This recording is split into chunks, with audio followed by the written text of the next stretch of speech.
In the kindergarten program, we see every child as being special and being unique. Every child is competent, is capable, curious, and ready to learn.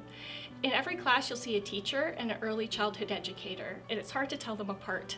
They work together to co-plan, co-teach, and we document student learning as it unfolds together. When you look around the class, you'll feel a sense of home, and the classroom we see as being the third teacher. When children walk in and when adults walk in, we feel calm and relaxed, and this affects how people learn.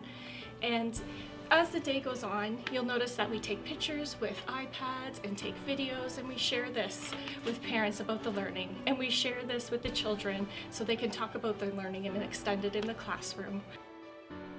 Play is so important in kindergarten. We see play as the vehicle for learning. Children communicate what they know in so many different ways, from the structures they build in the block center, to the paintings they make, the dramatizations in the house center, all the way to figures they make out of clay. And it's up to us to really listen to what they're trying to tell us and communicate with their learning. Many parents ask what happens in a kindergarten day. You'll often hear us calling it the flow of day. We really value large blocks of play where children can get deep in their learning. It allows the educators to play with children in small groups, teach them to write their names, play some challenging math games with them. One question that parents usually have about school is, how can I prepare my child?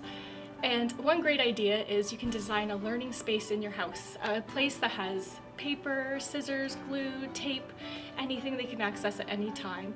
And it really fosters an environment of creativity. Another great way is to visit the Early Years Center or the Parent-Family Literacy Centers in your neighborhood.